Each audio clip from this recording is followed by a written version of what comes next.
Graça e paz, irmãos. Vamos abrir em Mateus capítulo 12. Mateus capítulo 12, versículos 38 ao 42. Vamos ouvir a leitura da palavra de Deus.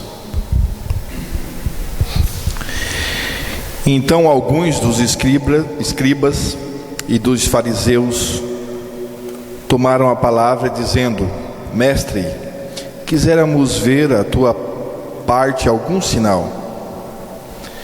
Mas ele lhes respondeu e disse: Uma geração má e adúltera pede um sinal, porém não lhe dará outro sinal, senão o sinal do profeta Jonas. Pois como Jonas esteve 3 dias e 3 noites no ventre da baleia, assim estará o Filho do Homem 3 dias e 3 noites no seio da terra. Os ninivitas ressurgirão no juízo com esta geração, e a condenação porque se arrependeram com a pregação de Jonas. E eis que está aqui quem é maior do que Jonas. A rainha do sul se levantará no dia do juízo com esta geração e a condenará, porque veio dos confins da terra para ouvir a sabedoria de Salomão. E eis que está aqui quem é maior do que Salomão. Nesta noite fria, que Deus aqueça os nossos corações com a revelação da sua palavra, em nome de Jesus Cristo. Em cima desse texto que foi lido, vamos considerar algumas coisas. O versículo 38. Então alguns dos escribas e dos fariseus tomaram a palavra dizendo: Mestre, quiséramos ver da tua parte algum sinal. Os escribas e fariseus chegaram para Jesus, dizendo: Mestre, queremos ver da tua parte algum sinal. Apesar dos sinais que Jesus havia realizado até esse momento, a turma religiosa, escribas e fariseus, teve a petulância de pedir a Jesus um sinal como condição para crer nele. Isto, irmãos, mostra a incoerência desse pessoal. Pedir sinais milagrosos como condição de crença não agrada a Deus. Jesus disse a Tomé: Bem-aventurados os que não viram e creram. Evangelho de João, capítulo 20, o verso 39. Religioso crê no que vê e anda pelo que sente. Está sempre pedindo um sinal do céu para se sentir seguro. 1 Coríntios, capítulo 1, verso 22.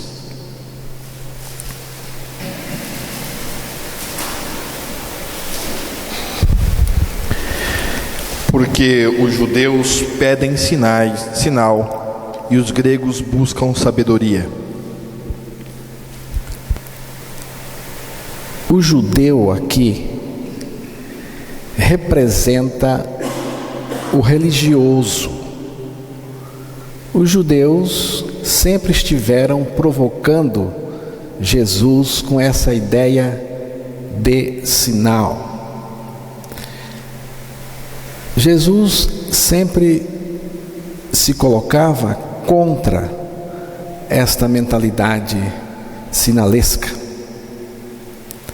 Ele sempre se colocou contra. Uma pessoa pode crer em milagre e não está crendo no Senhor. Pode. Eles estavam diante do próprio Deus encarnado na figura de Jesus Cristo, né? E não conseguiam crer nele. Mas há um sinal que Jesus assinalou como fundamental para a nossa salvação. Mateus 12, versos 39 e 40.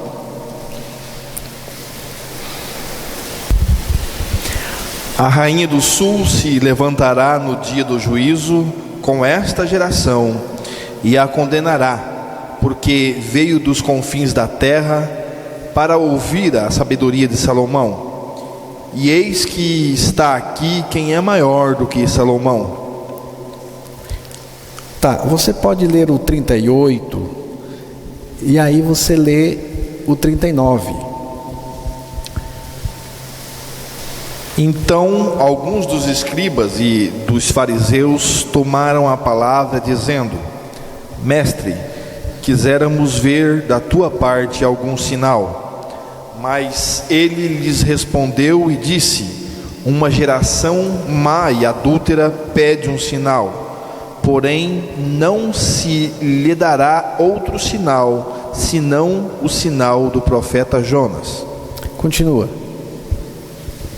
Pois como Jonas esteve 3 dias e 3 noites no ventre da baleia, assim estará o Filho do Homem 3 dias e 3 noites no seio da terra. Jesus, conforme o texto, colocou este sinal como marco para uma geração adúltera e perversa. É o sinal do profeta Jonas.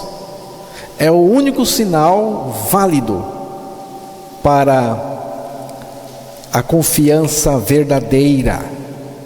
É o sinal do profeta Jonas. É um sinal invisível, irmãos, mas compreendido pela fé, e que traz uma mensagem vinda do céu, né? Revelando graça salvadora.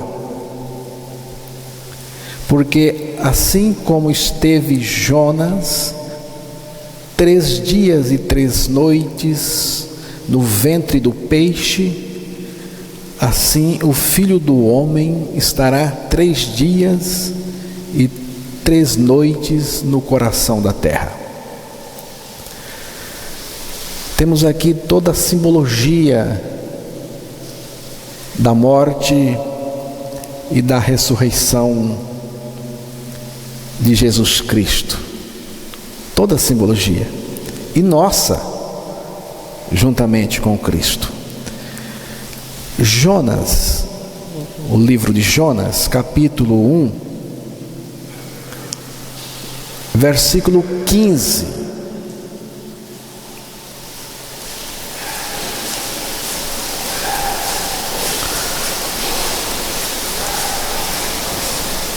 Jonas, capítulo 1, verso 15. Fica no Velho Testamento.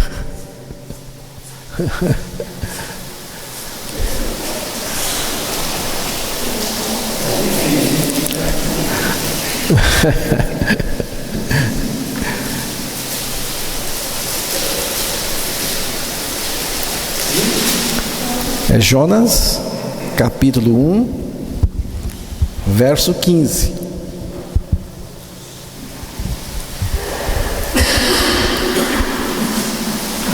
E levantaram a Jonas e o lançaram ao mar, e cessou o mar da sua fúria.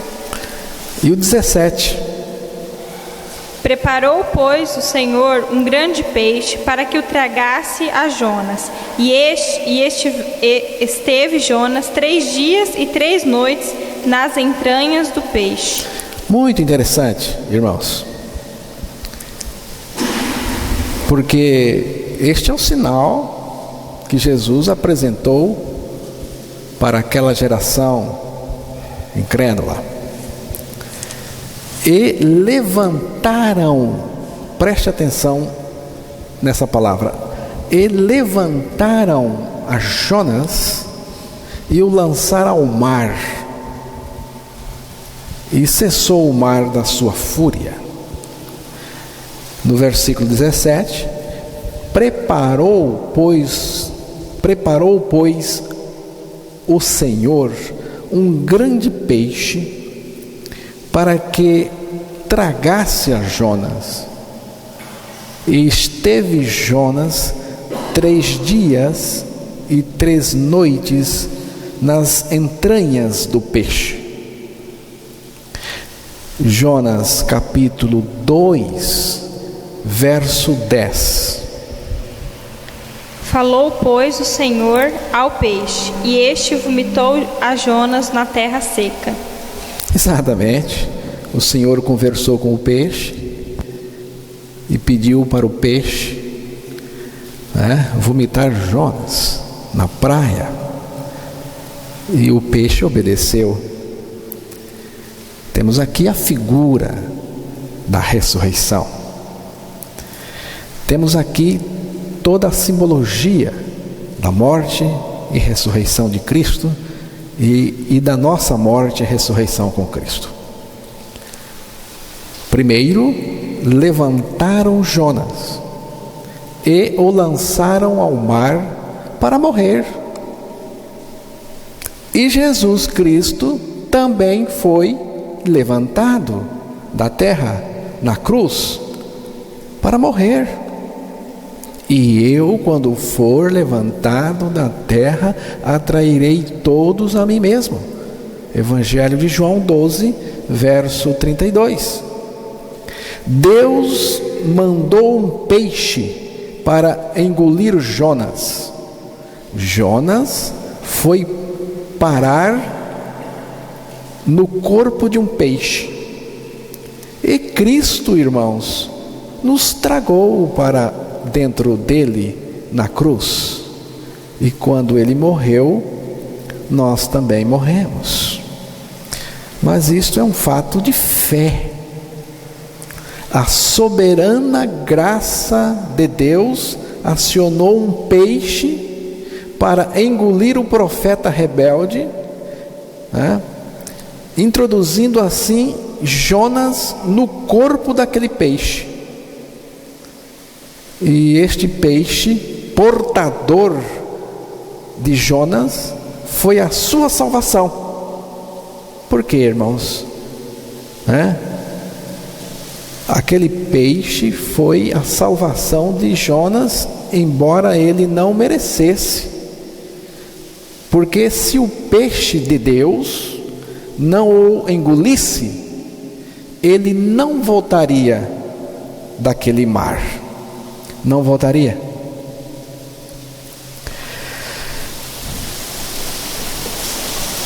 Algo parecido, irmãos, aconteceu na cruz. Na cruz, nós ficamos dentro de Cristo. Assim como Jonas ficou dentro do peixe. Esse período em que Jesus esteve no coração da terra e que seria manifesto pela ressurreição dentre os mortos, seria o sinal para aquela geração perversa e para todos nós. Irmãos, é a nossa morte com Cristo na cruz. e a vida que vem do centro da ressurreição depois da morte. O que Jesus falou para o pessoal é que ele iria para a cruz, lá iria nos atrair para o seu corpo, para nos fazer morrer com ele para o pecado, e que iria ressuscitar para ser a nossa vida como única garantia de salvação eterna.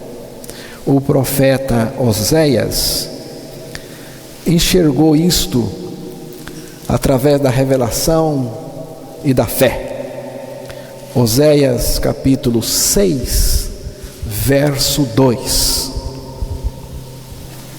Depois de 2 dias nos dará a vida, ao terceiro dia nos ressuscitará e viveremos diante dele. Exatamente. Depois de 2 dias. Qual é o dia que vem? É o terceiro. Depois de 2 dias. Depois de 2 dias vem o terceiro. O dia em que Jesus ressuscitou. Depois de 2 dias nos dará a vida. Ao terceiro dia nos ressuscitará. Não foi só Cristo, nos ressuscitará. E Efésios capítulo 2, versículos 5 e 6, o apóstolo Paulo também fala dessa experiência com a morte e com a ressurreição de Cristo. E nos ressuscitou juntamente com ele e nos fez assentar nos lugares celestiais em Cristo Jesus. Viu? Nos deu vida juntamente com Cristo, pela graça sois salvos, e juntamente com ele nos ressuscitou e nos fez assentar nos lugares celestiais em Cristo Jesus. Irmãos, é um sinal de Deus para este mundo. É um sinal. Você já creu? Ou você está mais perdido do que cego em tiroteio, como o pessoal que foi pedir sinal para Jesus estava? Mas Jesus levanta ainda mais 2 questões. Versículo 40, vê se é o 40 e o 41. Mateus 12, lá no texto básico, Mateus 12, é o versículo 40 e 41. Pois como Jonas esteve 3 dias e 3 noites no ventre da baleia, assim estará o Filho do Homem 3 dias e 3 noites no seio da terra. Os ninivitas ressurgirão no juízo com esta geração e a condenarão, porque se arrependeram com a pregação de Jonas, e eis que está aqui quem é maior do que Jonas. Jesus então levanta essa questão. Os ninivitas ressurgirão no juízo com esta geração e a condenarão, porque se arrependeram com a pregação de Jonas. Eis aqui está quem é maior do que Jonas. O Senhor está colocando agora a sua palavra, a sua pregação. Jonas capítulo 2, o verso 10.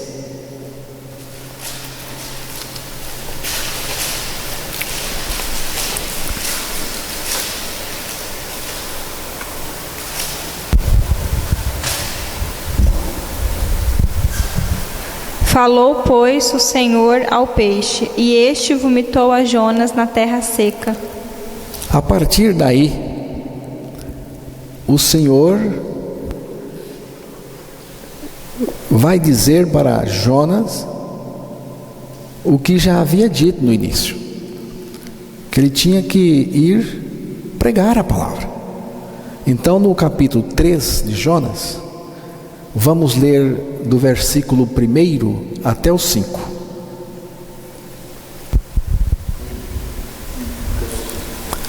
Jonas, capítulo 3, versículo 1 até o 5. E veio a palavra do Senhor segunda vez a Jonas, dizendo: Levanta-te e vai à grande cidade de Nínive e prega contra ela a mensagem que eu te digo. E levantou-se Jonas e foi a Nínive, segundo a palavra do Senhor. Ora, Nínive era uma cidade muito grande, de 3 dias de caminho. E começou Jonas a entrar pela cidade, caminho de 1 dia, e pregava dizendo: Ainda 40 dias, e Nínive será subvertida. E os homens de Nínive creram em Deus, e proclamaram um jejum, e vestiram-se de saco, desde o maior até o menor. Diz aqui no verso 2, Deus, Ele disse isso para Jonas: prega contra ela a mensagem que eu te digo. Você vai pregar a minha mensagem, a minha palavra. No verso 3 diz: segundo a palavra do Senhor. Jonas não poderia inventar coisas da sua cabeça. É tudo segundo a palavra do Senhor. No verso 4, e começou Jonas a entrar pela cidade, caminho de 1 dia, e pregava dizendo: ainda 40 dias e Nínive será subvertida. Jonas, irmãos, não fez nenhum sinal, não operou nenhum milagre, não fez nenhum espetáculo, nenhuma coisa extraordinária. Ele pregou o que Deus mandou pregar, somente uma mensagem curta e repetitiva. Ele pregou a palavra e usou com muita confiança e com muita certeza. Ele lançou a palavra com convicção. O poder de Deus é manifesto na palavra, no Evangelho, e o resultado foi assombroso, irmãos. A palavra agiu e a cidade foi levada ao arrependimento. E Jesus então disse: eu sou maior do que Jonas. Eu estou pregando o Evangelho, que é o poder de Deus para a salvação de todo aquele que crê. Se você não crer, os ninivitas ressurgirão no juízo para te condenar.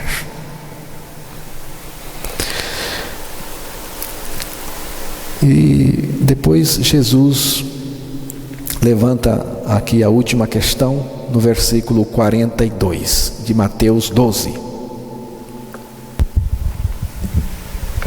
A rainha do sul se levantará no dia do juízo com esta geração e a condenará, porque veio dos confins da terra para ouvir a sabedoria de Salomão.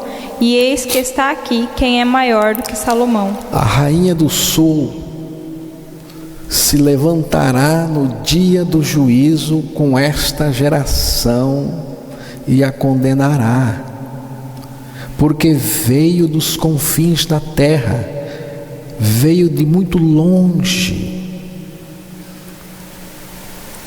para ouvir a sabedoria de Salomão. No caso lá dos ninivitas, foi a palavra. Aqui é a sabedoria de Salomão. Ela veio de muito longe só para ouvir a sabedoria de Salomão. Salomão, irmãos, foi um homem de muita sabedoria dada por Deus.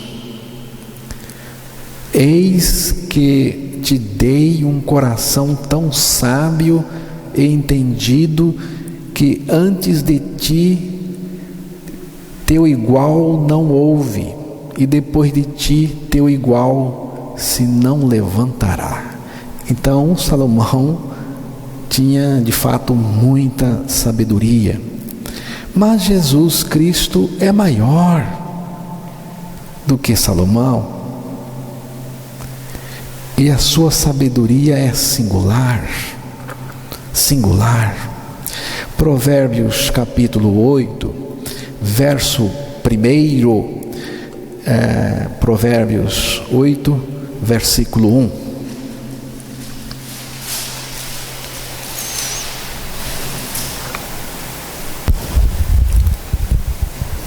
Não clama porventura a sabedoria e a inteligência, não faz ouvir a sua voz? Exatamente, está falando da sabedoria. O capítulo 8 de Provérbios está falando da sabedoria. Não é cultura, irmãos, não é instrução, não é inteligência humana. Sabedoria, neste caso, é uma pessoa, é a pessoa de Cristo. No versículo aí do capítulo 8 de Provérbios, versículo 35. Porque o que me achar, achará a vida, e alcançará o favor do Senhor. Está vendo? Quem me acha a vida. Quem acha a sabedoria, acha a vida. Mas a sabedoria aí é Cristo. E quem acha Cristo, encontra a vida. A vida que Ele tem, a vida que Ele é. 1 Coríntios, capítulo 1, versículo 23 e 24.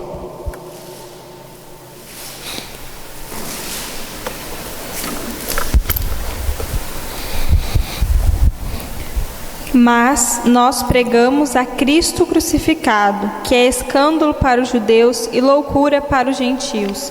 Mas para os que são chamados, tanto judeus como gregos, lhes pregamos a Cristo, poder de Deus e sabedoria de Deus. Cristo é a sabedoria de Deus. O Evangelho é a sabedoria de Deus. O que aconteceu na cruz é algo que anjos jamais conseguiram imaginar. É algo que ultrapassa o conhecimento, a compreensão, a imaginação de homens e dos anjos. Irmãos, a cruz é a expressão mais elevada da sabedoria de Deus. Até os anjos carecem de saber essa sabedoria. A cruz é o fenômeno mais espantoso que o mundo e os anjos já viram. Pense na maneira maravilhosa pela qual Deus resolveu toda esta questão do pecado na sua criação. Aqui é que vemos a sabedoria de Deus, irmãos. Deus não tem dor de cabeça, não há nada difícil para Deus, mas a maior dor de cabeça de Deus, entre aspas, foi o pecado. Foi o pecado. A salvação é a maior manifestação da sabedoria de Deus. Não foi difícil para Deus criar a luz, o sol, os animais, o homem. Não é difícil para Deus, irmãos, ocasionar um terremoto, mandar uma peste, controlar o vento, controlar as águas. Essas coisas são nada para Ele. Mas a grande dor de cabeça de Deus é o homem no pecado. É o pecado. Não há nada que ultrapasse isso. Isso requer a solução para o pecado, requer a maior sabedoria para resolver essa situação. A salvação do pecado pesou até mesmo na sabedoria de Deus. Irmãos, o pecado é o embaraço mais profundo que já surgiu no universo. Onde reside a dificuldade? Não é no poder de Deus, mas no fato de que a solução do pecado tinha que ser de uma forma que demonstrasse todo o seu amor e toda a sua justiça. Isso requer que o próprio Deus venha fazer isto. Irmãos, então Deus se fez homem, foi para a cruz e lá nos atraiu para o seu corpo e ao morrer nos levou a morrer com Ele para o pecado. Quem poderia pensar numa coisa desta? Até hoje muitos não acreditam que Ele fez isto. Esta é a sabedoria de Deus na salvação. Somente a sabedoria de Deus para pensar na morte do seu Filho e na nossa morte no seu Filho naquela cruz. Só a sabedoria de Deus, irmãos, para fazer com que aquela morte fosse a nossa morte e aquela ressurreição fosse a nossa ressurreição. Somente a sabedoria de Deus em Cristo. Certa vez ouvi uma história intitulada A Obra da Sabedoria, e vou contar para os irmãos do meu jeito. Eu vou ler. Séculos atrás, correu pelo mundo a história de um determinado chefe tribal que era superior aos chefes das outras tribos. Na época em que o poder era medido pela superioridade da força, a tribo mais poderosa de todas era a que possuía o chefe mais forte. Mas o chefe tribal do qual estamos falando também era conhecido pela sua sabedoria. No intuito de ajudar o seu povo a viver em segurança e em paz, ele emitiu leis abrangendo todos os aspectos da vida tribal. Ele fazia cumprir essas leis rigorosamente e adquiriu a fama de ser um juiz imparcial e justo. Apesar das leis, havia dificuldade na tribo. Um dia chegou ao conhecimento do chefe que alguém da tribo estava cometendo pequenos furtos. Ele reuniu o grupo e disse: todos aqui sabem que as leis são para protegerem vocês, para ajudarem vocês a viverem em segurança e paz. Ele os fez lembrar, com grande tristeza no olhar, por causa do amor que lhes dedicava: esses furtos devem parar. Todos nós temos tudo aquilo de que necessitamos. O castigo será acumulado de 10 para 20 chibatadas em quem for surpreendido furtando. Os furtos, porém, continuaram. O chefe voltou a reunir o grupo. Por favor, ouça-me, ele pediu. Esses furtos precisam parar. O ambiente entre nós está ficando cada vez pior. O castigo será aumentado para 30 chibatadas. Apesar disso, os furtos não cessaram. O chefe reuniu mais uma vez o grupo. Por favor, eu estou pedindo, para o bem-estar de vocês, os furtos precisam parar. Eles estão causando muito sofrimento. O castigo será aumentado para 40 chibatadas. O povo conhecia o grande amor do chefe pela tribo, mas apenas os que estavam mais próximos dele viram uma lágrima correr por seu rosto quando ele dispersou o grupo. Finalmente, um homem disse que a pessoa havia sido identificada. A notícia espalhou-se. A tribo se reuniu para ver quem era. Um murmúrio de espanto foi dado por todos quando a pessoa foi apresentada entre os dois guardas. O rosto do chefe empalideceu de susto e sofrimento. A ladra era a sua mãe, uma senhora idosa e frágil. O que ele vai fazer? Pensou o povo em voz alta. Será que faria cumprir a lei? Ou o amor por sua mãe o impediria de cumpri-la?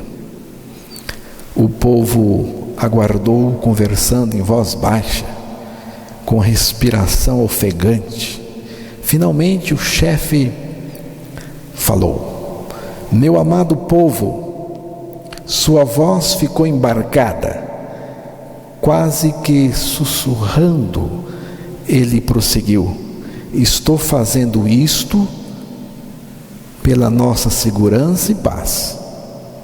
Deve ser executada a sentença das 40 chibatadas.